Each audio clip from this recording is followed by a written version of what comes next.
Gostaria que os irmãos abrissem a palavra no livro de Neemias 8.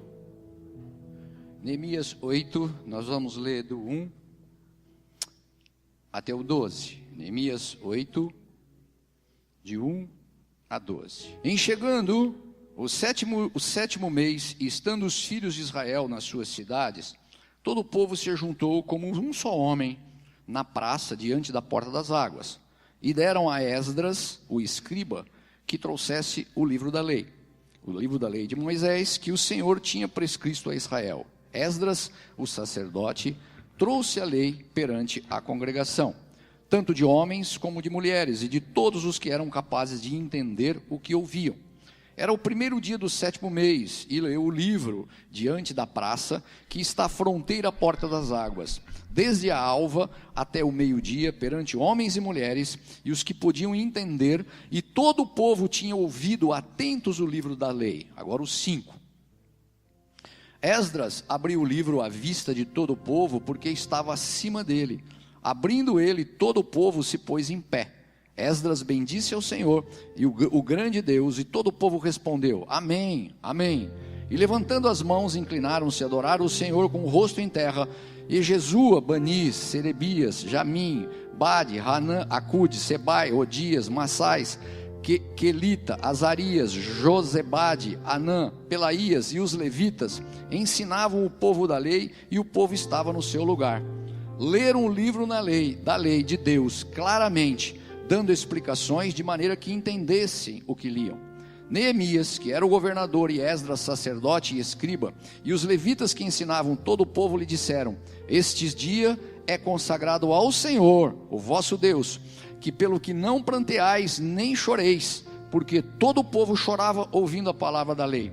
E disse-lhe mais, ide, comei carnes gordas, tomai bebidas doces, e enviai porções aos que não têm nada preparado para si, porque este dia é consagrado ao Senhor. Diga, este dia é consagrado ao Senhor. Portanto, não vos entristeçais. Diga, portanto, não vos entristeçais, porque a alegria do Senhor é a vossa força. Amém. Então os levitas fizeram calar todo o povo, dizendo, calai-vos, porque este é o dia santo, e não estejais contristados. Então todo o povo se foi a comer e a beber, a enviar porções e a regozijar-se grandemente, porque tinham entendido as palavras que lhe foram explicadas. Amém? Aqui, nós estamos aqui vendo no livro de Neemias. Neemias é um livro que, apesar de pequeno, eu já li ele muitas vezes, ele me toca muito, fala muito, né? E às vezes você vai lendo e vai acrescentando, então o Senhor pediu para que a gente estivesse aqui hoje falando sobre isso. E a gente é muito bom a gente poder sempre pegar literaturas novas. Um livro que tem me inspirado também muito é o livro do pastor Marcos Arraes, que também fala sobre Neemias. Ele já esteve aqui pregando nessa cidade, na nossa aqui na congregação, e tudo que eu também vou falar tem muito a ver do que está no livro dele, né? Porque a gente vai pegando direções daqui, direções dali, e é bom que o Senhor vem e fala conosco. E nessa situação, nós vemos aqui, no capítulo 8, tudo aquilo que Neemias, só para a gente dar um pequeno resumo, Neemias era um homem que foi tocado por Deus, é um copeiro do rei, que na época Israel estava dominado pelo Império Babilônico, e ele trabalha para um determinado rei, e nesse momento alguém conta para ele o que estava acontecendo, pergunta para ele o que estava acontecendo, ele pergunta o que estava acontecendo lá com Jerusalém, e as pessoas que vêm falando sobre isso, diz que Jerusalém estava totalmente destruída. Os muros estavam destruídos, as portas estavam queimadas. Naquela época as cidades eram muradas, porque muro significava segurança, significava garantia. Então ele é tocado por Deus no coração, ele ora muito, para tudo que ele vai fazer ele ora, coloca em oração. Ele é tocado por Deus, e o rei, o Artaxerxes, olha para ele e diz que ele estava triste, e ele conta, eu estou triste porque a minha cidade que está longe de mim está derrubada.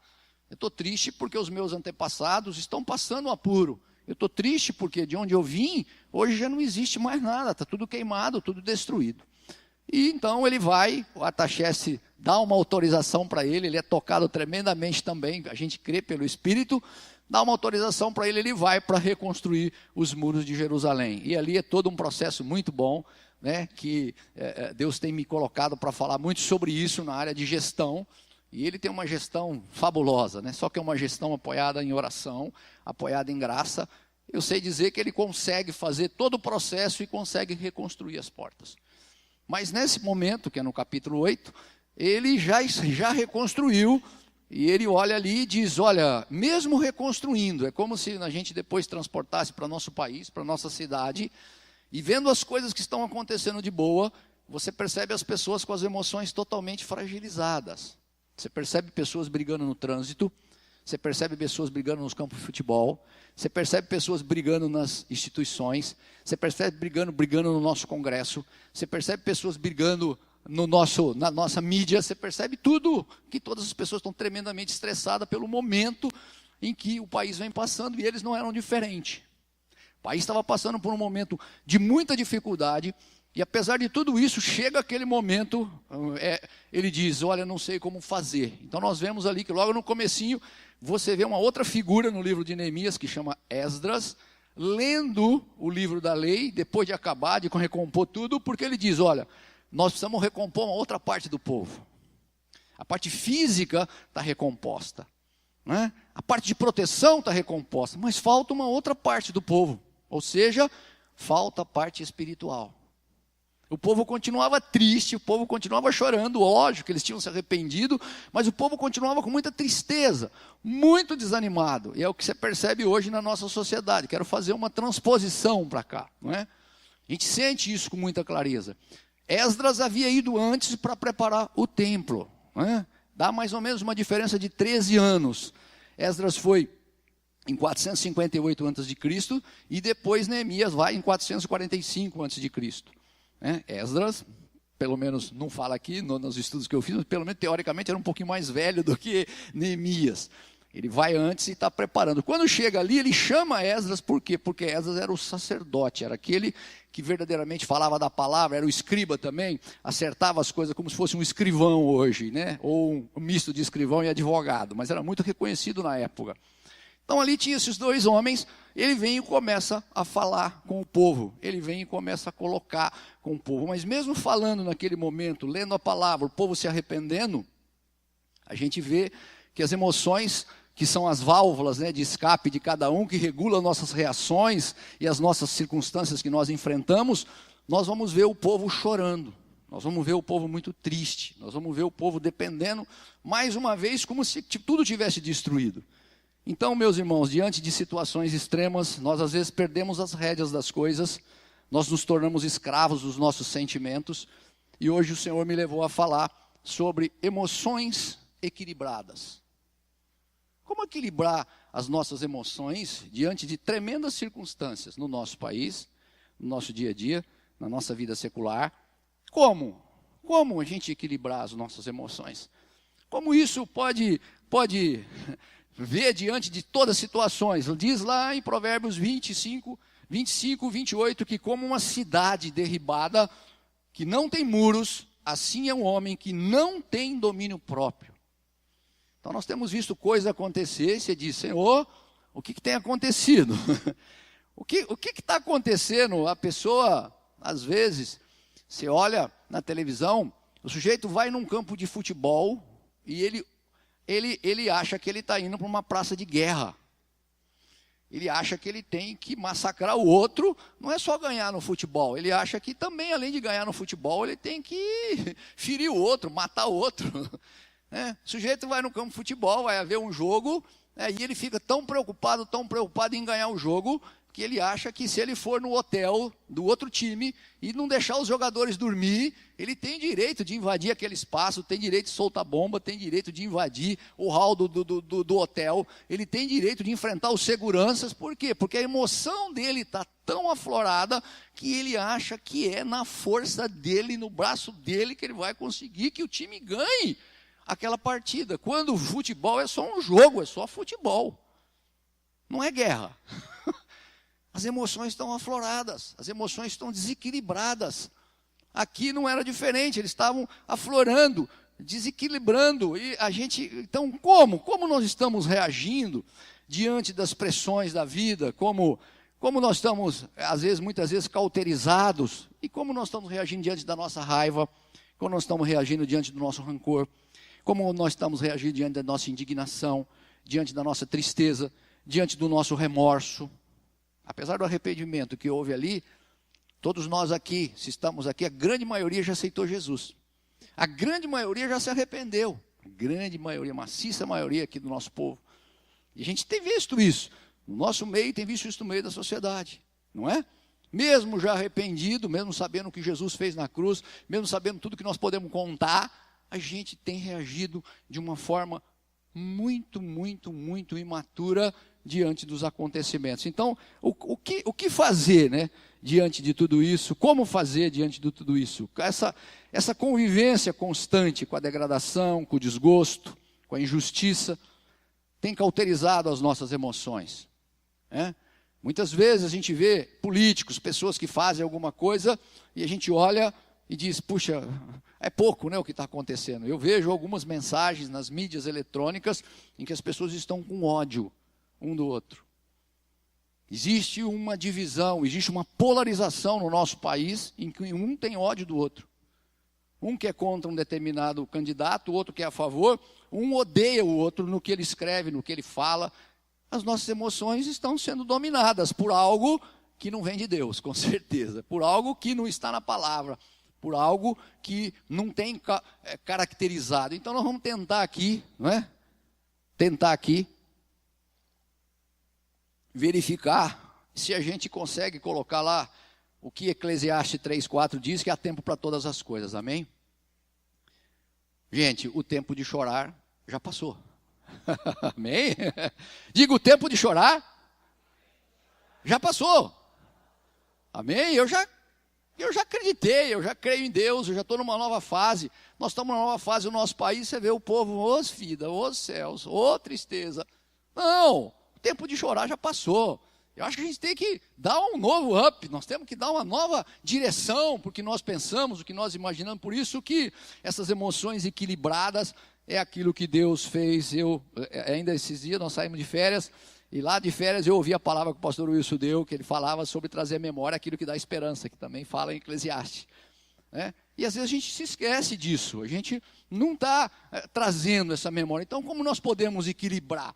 Então nós podemos equilibrar de algumas formas. Primeiro, ouvindo as pessoas maduras e de bem que estão ao nosso redor. Ouvindo as pessoas maduras e de bem que estão ao nosso redor. As pessoas não estão ouvindo as pessoas, elas querem fazer aquilo que elas querem. Nós queremos fazer aquilo que eu desejo, eu quero, eu vou e eu faço. Então Neemias diz que a palavra, né, lá em Neemias 8:9 ficou muito claro, né, que as pessoas querem ler um livro da lei de Deus claramente, dando explicações de maneira que eles entendessem o que lia. Então ele quis explicar para dizer, olha, eu quero explicar para vocês entenderem o que vocês estão lendo. Ali o sacerdote, uma pessoa que entendia mais, está dizendo, se vocês entenderem o que vocês estão lendo, depois no final vocês vão ver que ele vai falar que você não precisa de chorar. Por isso que ele diz lá no 10, quando nós acabamos, a alegria do Senhor é a nossa força. A gente muitas vezes esquece disso. Levanto triste, saio triste, fico o dia todo triste, não interponho e não digo com alguém, escuta, o que eu posso fazer com essa minha tristeza? Eles estavam tristes, se não fosse a intervenção de cada um iria dizer. Então a palavra dita na hora certa edifica. Amém? Diga, a palavra dita na hora certa e entendida edifica. Amém? Então eu preciso me edificar com a palavra, né? Diante da tristeza, não se isole. Diante da tristeza, procure uma pessoa madura que pode te ajudar. Procure uma pessoa que pode te dar um conselho diante da tristeza. Leia a palavra, insista nisso, é o que eles estavam fazendo. E um dia desses, eu estou dando consultoria num local,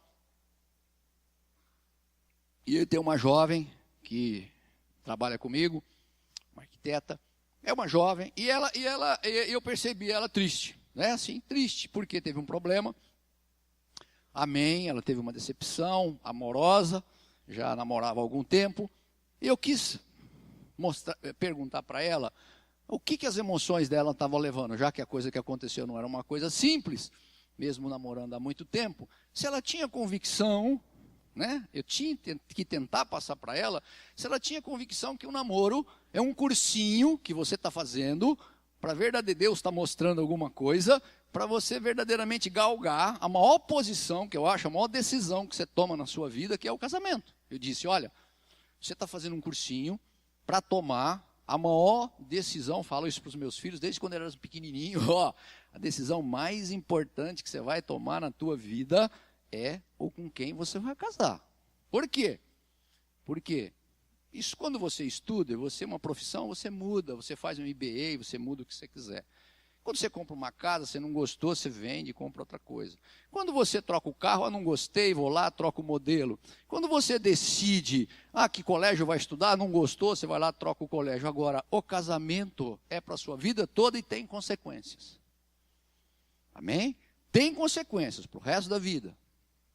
Então, você entendeu isso, e eu gostei muito, achei legal eu poder passar isso e ela entender, apesar de eu sentir o sentimento dela, ver o que estava no olho dela, que a emoção dela, nós estamos falando de emoções equilibradas, a emoção dela estava para realmente aceitar, mas a consciência espiritual dela estava para que verdadeiramente devia pagar um preço para verificar ali na frente, para não colher a semente que ela estava plantando agora.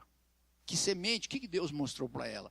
O que Deus está ensinando para ela que vai acontecer mais tarde e que ela precisa tomar cuidado? Por quê? Porque a gente sempre fica, mas a pessoa muda. A pessoa muda se ela quiser em Deus. Ninguém muda ninguém.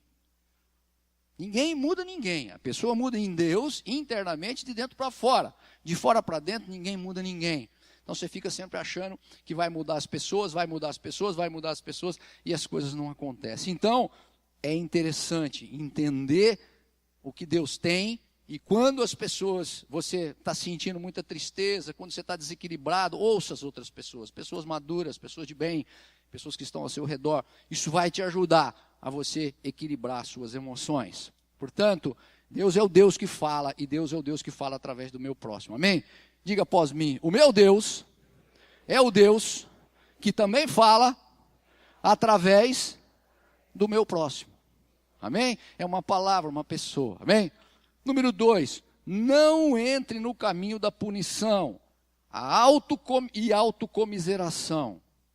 Não entre no caminho da punição. Eu fiz isso, eu já errei, puxa vida, então eu vou chorar, eu vou prantear. A hora de prantear, mas a hora de ficar alegre. A hora de prantear, mas a hora de acordar. A hora de fazer algumas coisas, mas depois que você se arrependeu, depois que você já aceitou Jesus, além dele salvar, nós somos humanos, a nossa emoção fica tribulando entre um lado e o outro, o lado A, o lado B, é hora de você ficar firme. Então eu lembro que nós ficamos com algumas pessoas no ano passado e retrasado na nossa casa, recuperando, né? Recuperando de alguma operação. E eu todo dia eu fazia um exercício. Eu perguntava, e aí, você tá? Porque a pessoa toda vez que você fala, tá doendo, né? Tá doendo um pouquinho, tá doendo. E eu dizia, eu parava assim, como você tá? Ela olhava para mim assim e dizia assim, ainda tá. Não, pera. Então, vamos repetir. Eu fui fazendo repetir. Então diz assim para mim, hoje eu estou melhor que ontem. E ela falava, hoje eu estou melhor que ontem. Aí ela falava assim, amanhã eu vou estar melhor que hoje. Amanhã eu vou estar melhor que hoje. Ela falava, depois da manhã eu vou estar melhor que ontem. E começava a falar assim, sabe? E no fim, quando elas saíram lá, uma ficou um mês, outra ficou... Ela já saiu, ela já estava decorando. Eu já perguntava como estava, ela já não... Ai, tá doendo, ó vida, tá doendo, mas é uma operação que aos pouquinhos vai melhorando. Aos pouquinhos a gente vai se posicionando. Gente, assim é com o nosso país. Eu vejo as pessoas, vendo o que está acontecendo, as pessoas acham que não melhorou nada. As pessoas acham que não aconteceu nada. Não está igual. Está ótimo? Não está ótimo, mas não está igual. Amém? Vocês concordam? Eu nunca vi um senador ser preso, eu nunca vi um deputado ser detido, eu nunca vi o empresário ser detido nessa magnitude, o maior empresário da América Latina. Eu nunca vi. Eu tenho 61 anos e nunca vi. Nunca vi. Então alguma coisa está melhorando. Então nós temos que ter fé de que 2018 vai ser diferente. Vamos orar para que Deus coloque uma pessoa de bem. Vamos orar para que Deus coloque uma pessoa que tem amor no coração. Vamos orar para que Deus coloque uma pessoa que vai pensar no outro. Porque infelizmente a grande maioria pensam neles mesmos. Mas nós temos que não ficar nessa murmuração e dizer: Senhor, existe um novo horizonte pela frente, e depois do arrependimento eu creio nesse poder, eu creio no poder de Deus que muda as coisas, eu creio na igreja que vai capacitar alguém para chegar lá e nos representar, amém? Alguém tem que crer nisso, nós temos que crer nisso, a igreja pode mudar uma série de coisas. Gente, quando você olha no passado, e esse povo aqui, voltando aqui, eles estavam assim, quando começaram a ler, abriram lá o Pentateuco, começou a ler, todo mundo começou a chorar. Ele está certo, arrependeu, passou, mas estavam tão tristes, todo mundo, para. O profeta fala, para, é tempo de alegria, amém? É tempo de alegria, é tempo de um novo tempo, uma nova base, uma nova unção. Eu não posso ficar desse jeito outra vez, oh meu Deus, óbvio, não posso ficar. Tenho que ter essa condição de saber que as coisas vão melhorar, amém? Então não entre nesse processo de autocomiseração, não entre. E é interessante, por que eu estou falando de emoções, gente? Saiu agora um dos prêmios de economia, e a gente olha e fala, Senhor, é isso mesmo. Saiu agora um último prêmio Nobel de economia, e no trabalho dele, quando você entra lá para ler, eu li uma sinopse, um resumo, você verifica o seguinte, ele comprova, através de várias pesquisas, de que a maioria das nossas decisões, a grande maioria, a maciça maioria das nossas decisões, mesmo decisões econômicas, mesmo decisões estratégicas, elas não se baseiam em algo real. Elas se baseiam nas nossas emoções. Então, se eu entro numa loja, eu estou comprando emocionalmente.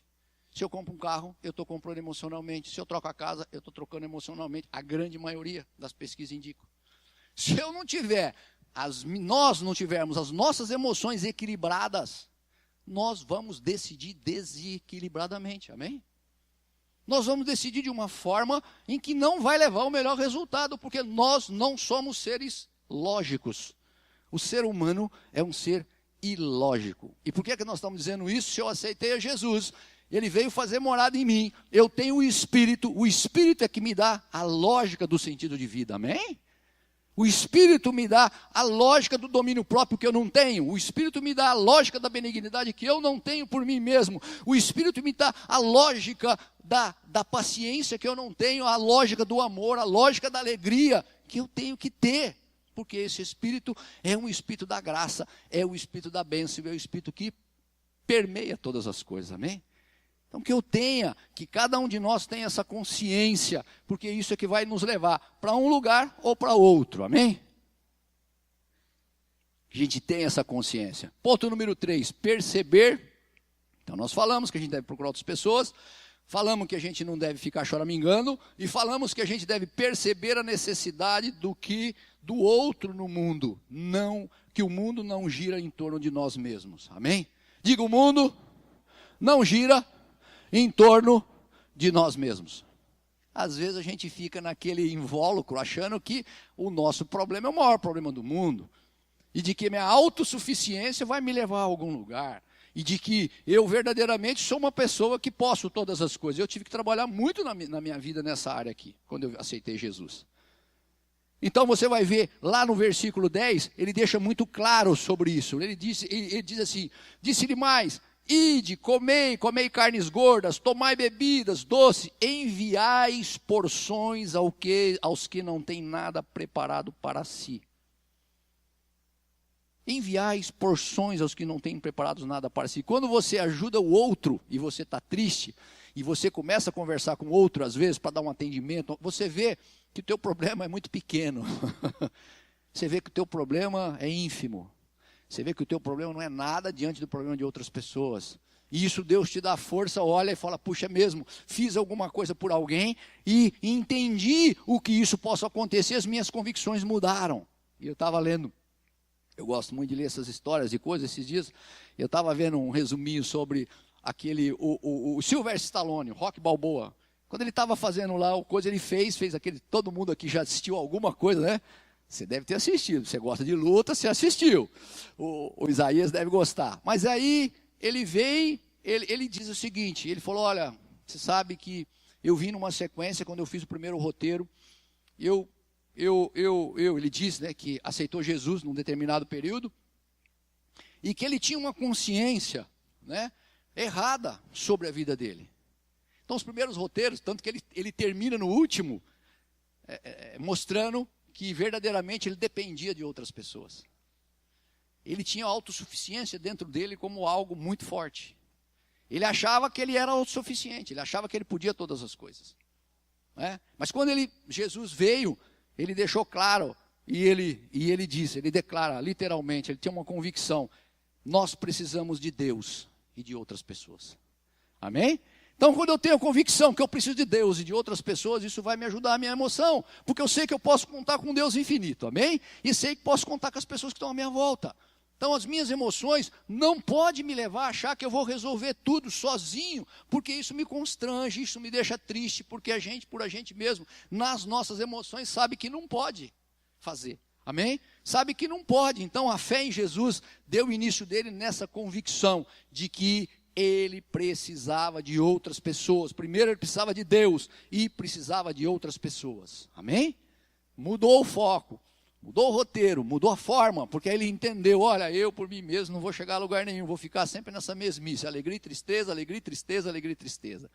Se eu entender que as minhas emoções podem ser dominadas por esse Espírito bendito de Deus, se eu entender que as minhas emoções podem ser regadas por esse Espírito bendito de Deus, eu vou diante disso e isso me faz diferente. Se eu estou triste, olha o guarda-roupa, né? Puxa, parece que eu não tenho nada. Você tem 20, 30 camisas, 10 calças, 40, 10 calças, 30 sapatos, parece que você não tem nada. Senta diante do Senhor, agradece por tudo que você tem, você vai ver que muda tudo. Você olha de forma diferente, até porque você acha que não tem. Amém? Até pelo que você acha que não tem. O cara está reclamando do filho, né? Aí ele vê um que não pode ter filho.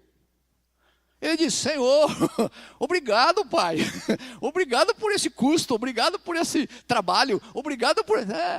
Ele vai e reclama do esposo, aí ele vê uma outra que não tem esposa, a televisão está cheia de gente fazendo inseminação artificial, fazendo, como se diz, trilhando o próprio caminho sozinha, tendo filho, porque não tem um parceiro. E você às vezes tem e está reclamando, Então, olhe para o outro, olhe para o seu entorno, amém? Olhe para o seu entorno, verifique, isso vai fazer diferença. Repita após mim, eu preciso da ação de Deus, dos que estão à minha volta, para equilibrar as minhas emoções, amém? Autossuficiência não é projeto de Deus, amém?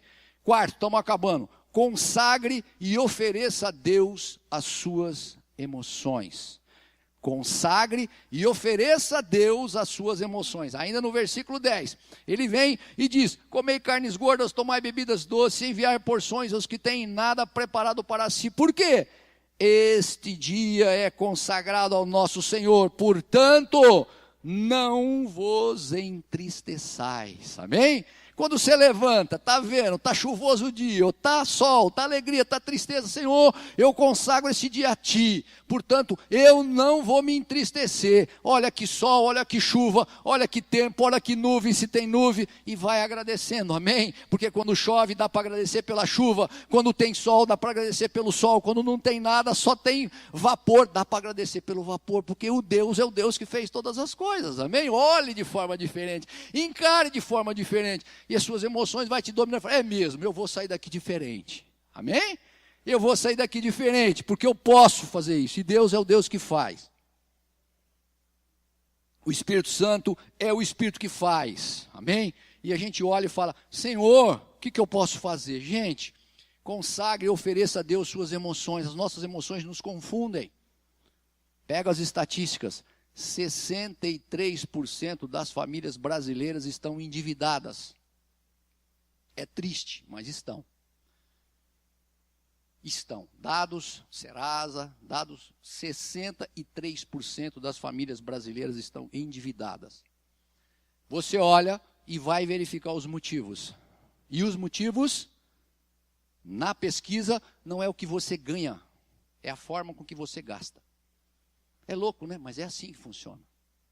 Você pega pessoas que ganham as mesmas coisas, exatamente, hoje eu dou consultoria, já trabalhei em empresas médias para grande, você pegava pessoas que ganham exatamente a mesma coisa, tem a mesma condição de vida, um é tudo certinho, viaja todo ano, não tem problema que ele viaja para Praia Grande, mas viaja.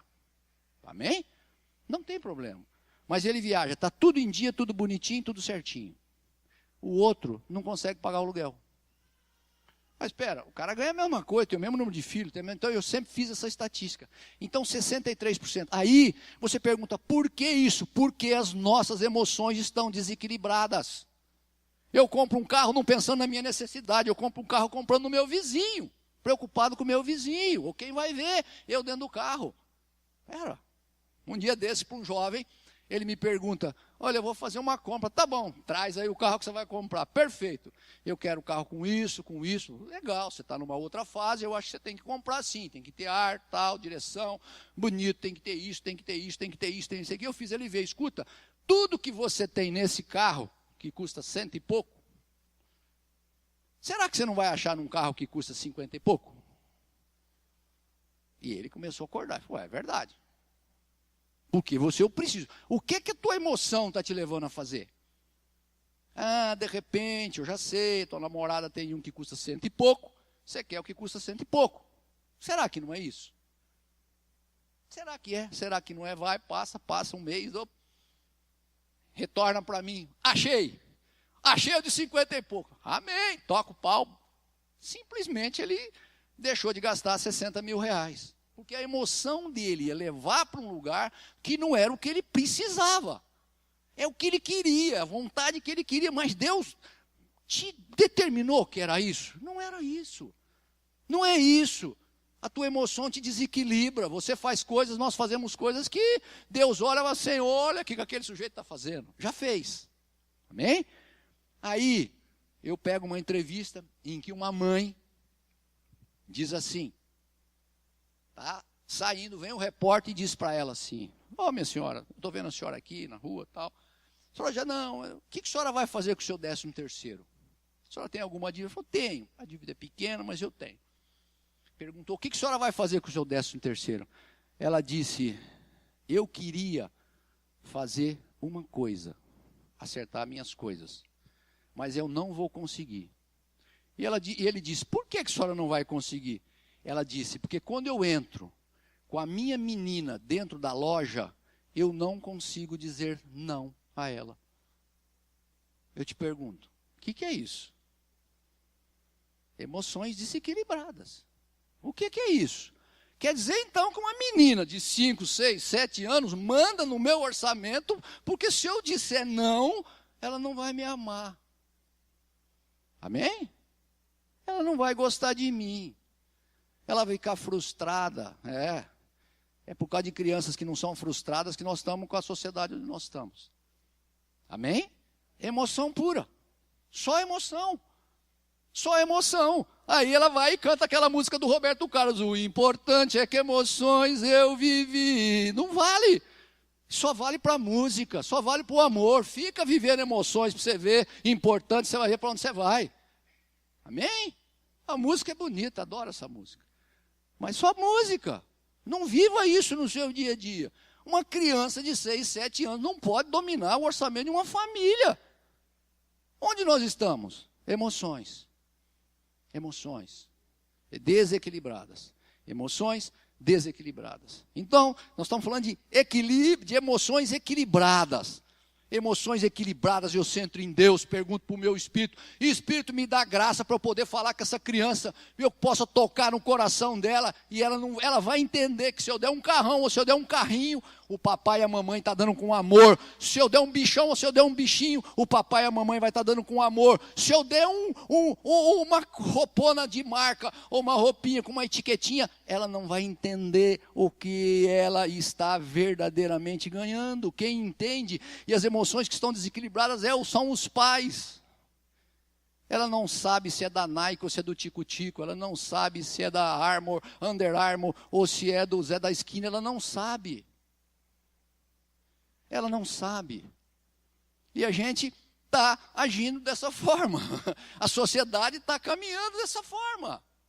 Isso faz bem para os pais, que olha aquela marquinha ali, e o outro olha para ele e diz, aquele pai é um vitorioso, aquela mãe é uma vitoriosa. Mentira. Mentira do marketing, de guerrilha. Mentira. E a gente acredita. Amém? Então, o quê? Emoções desequilibradas. E o Espírito Santo vai manifestar, vai te dar. Cada vez que você for dormir, pede para Deus. A minha esposa está aqui, ela acho que ela dorme quase que sempre antes que eu, mas ela, lá no sussurro ela deve escutar, né? Eu falo, eu peço por mim, porque o Espírito não dorme, né? A gente dorme, o Espírito não dorme para ele me ministrar. Amor, paz, alegria, bondade, benignidade, longanimidade, fidelidade, mansidão e domínio próprio, porque senão, no outro dia você vai tomar decisões que você está desequilibrado. Né? O que acontece no dia a dia nos desequilibra. Por que as pessoas às vezes fazem coisas que dizem, gente, mas por que tomou? Porque estava desequilibrado emocionalmente. Então que a gente possa ter essa condição, amém? De saber que as nossas carências não é tudo, amém? As carências do nosso filho não é tudo. Quem ainda não leu, eu recomendo, aí tem um livro da apóstola Valnice, que chama Personalidades Restauradas. Nós acabamos de dar esse livro, as mulheres deram para as mulheres e nós demos para os homens na quarta-feira. Aliás, concluímos agora no mês de dezembro.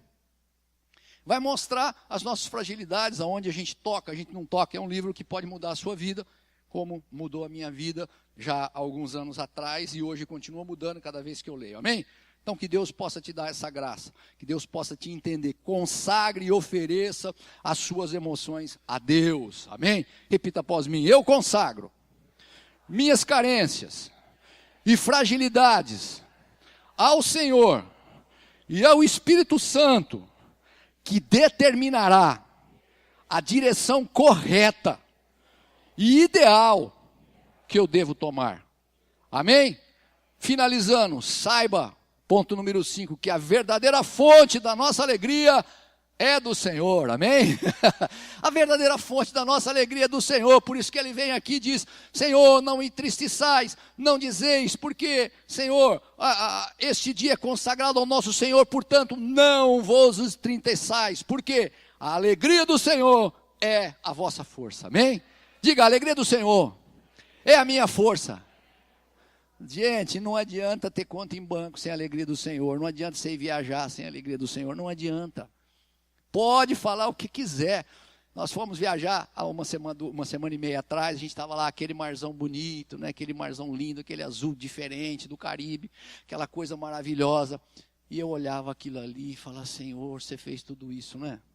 Que coisa maravilhosa. Obrigado por a gente poder estar aqui. Obrigado por ter formado tudo isso. E quando você começa a falar, você vê que a tua gratidão começa a ultrapassar e vem a verdadeira felicidade, que vem do Senhor. Amém? Aquilo por si mesmo não vale nada. O que vale? É aquele reconhecimento seu que vem de dentro e você diz, Senhor, que beleza, Senhor. Que maravilha, Senhor. Que maravilha. Gente, as circunstâncias são instáveis. O dinheiro e bens são instáveis. O verdadeiro equilíbrio emocional, após o nosso arrependimento, vem do Espírito Santo de Deus, amém? E a alegria do Senhor é a nossa força. Às vezes a gente quer ficar, esses dias eu fui contratar uma pessoa, nós temos um netinho e a gente precisa colocar umas telas na janela dos dormitórios, e eu contratei uma pessoa que foi indicada lá pelo condomínio, eu liguei, vem aqui, tá, tudo bem, marquei um dia, que dia? Tipo, sábado, tá bom, que hora, tá, tipo hora, tá? Ele não veio, eu fiquei preocupado, liguei para ele e disse, olha rapaz, desculpa, mas eu estava com o carro em tal lugar e o carro quebrou. Tá bom. Que dia então? Marcou segunda? Então vamos, segunda-feira ou terça-feira, às 11 horas, perfeito. Marcamos, tal. Espera às 11, espera meio-dia, espera 1, espera 2, também não veio. Confesso a vocês que eu comecei a ficar com um certo, sabe aquele espírito de raiva que vem? Você fala, não é possível. Já falei uma vez, já falei duas. Ligo, não ligo. Se eu ligar para ele, eu vou conseguir me controlar? Não vou. Eu não vou. Fazer o seguinte, peguei na internet, procurei mais outro, marquei a data, já marquei com outro. Não vou nem falar com ele, porque na verdade ele não merece que eu fale com ele e perca a minha paz. Amém? Então o Espírito fala, calma, para quê? Não precisa. Tá, pronto, segura. porque senão a tua ira vai além. Amém? Porque você já combinou, porque você já fez. Então, é interessante a gente entender essas comemorações das nossas conquistas, quando você vê Deus no processo, quando você vê Deus agindo, quando você sabe que a verdadeira alegria vem do Senhor, né? O verdadeiro equilíbrio vem dele, né? Então, ele ministra ao nosso espírito, ele fala que somos filhos amados de Deus. Jesus já pagou os seus pecados e os meus pecados na cruz do Calvário. Ele já jogou no mar do esquecimento. E tem gente que às vezes fica contando, como esse povo estava contando, com aquilo que era antigo, chorando ainda, triste ainda. Ele diz, não, para com isso, não fica mais triste. Vamos lá, os levitas o que? Fizeram calar do todo o povo, dizendo, calai-vos, porque este dia é santo, não estejais contristados, não estejais tristes, lá no 11. Então todo o povo, no 12, foi a comer, a beber, a enviar porções, a regozijar-se grandemente, porque tinham entendido as palavras que lhe foram explicadas. Amém? Então, se você e eu entendemos as palavras que nos foram explicadas, a ação do Espírito e a bênção do Espírito, nós vamos saber que a alegria do Senhor é que é a nossa força. As nossas emoções não vão desequilibrar as nossas decisões. Cuidado. Por quê? Porque o Espírito ministra a você, ele dá graça a você, os pecados já foram jogados no passado. Não devemos nos entristecer pelas circunstâncias. Não abra mão de ser feliz nos caminhos de Deus. Persevere e o equilíbrio virá. Amém? Não abra mão de ser feliz nos caminhos de Deus. Persevere e o equilíbrio virá. Nós só não podemos o quê? Deixar nossas emoções. O importante é que emoções eu vivi. Ir para o buraco. Ir para o buraco. Cuidado. Tem emoções que é para ser vividas. Tem emoções que não são para ser vividas. Amém? Por quê? Porque aquilo vão causar outras coisas, né? Aquilo vão causar coisas, sabe? Experimentos. Que não vão levar a nada. Não é isso? Não abra mão de ser feliz. E eu estava vendo esses dias. E às vezes a gente abre mão de algumas coisas, né? Está vivo, está aqui, mas vai tocando e tal. E tem um filósofo, né, o Albert Schweitzer, que diz o seguinte: a tragédia não é quando o homem morre. A tragédia é quando aquilo que morre dentro do homem enquanto ele está vivo. A tragédia não é quando o homem morre. A tragédia é com aquilo que morre dentro do homem quando ele está vivo. Amém? Que você vivo, que eu vivo, possamos saber que o Espírito Santo de Deus vai potencializar a nossa alegria, que nós podemos contar com o Espírito, que nós podemos contar com as coisas de Deus, que nós não podemos nos envolver pelas nossas circunstâncias, aprender a dar valor ao nosso passado, viver com intensidade e dependência de Deus, prosperar e esperar com alegria o nosso futuro. Amém? Espere com alegria, que Deus te dê graça, que Deus te dê unção, em nome de Jesus. Amém? Os levitas, vamos agora orar. Se você tem as suas emoções equilibradas, levante ou venha aqui à frente, que nós vamos louvar o Senhor. Se você está sentindo que algumas emoções precisam ser buriladas, levante também. Vem aqui e nós vamos louvar o Senhor.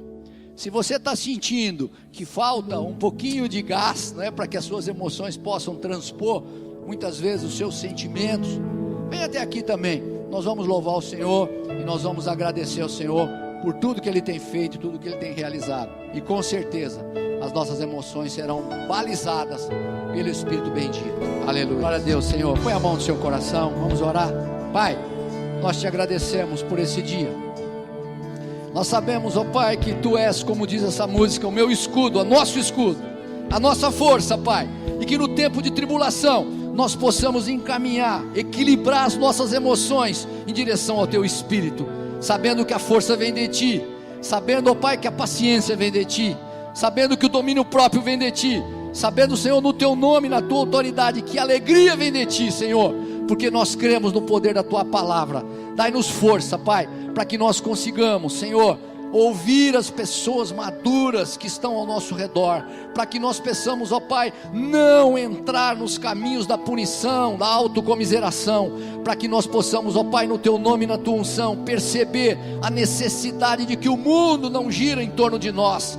Livra-nos da nossa autossuficiência, Pai. Nós consagramos, Senhor, e oferecemos, Senhor, a Deus as nossas emoções, porque esse é o dia consagrado ao Senhor, Pai. E no Teu nome e na Tua autoridade, nós sabemos que a verdadeira força da nossa alegria é do Senhor. Portanto, não nós nos entristeceremos, ó Pai, porque a alegria do Senhor é a nossa força. Graça e paz, que a bênção e a unção do Senhor há de ser sobre a sua vida, sobre a sua família, sobre o seu trabalho no dia a dia. Persevere, porque a alegria do Senhor é a nossa força. Aleluias, honras, glórias e fidelidades ao Senhor.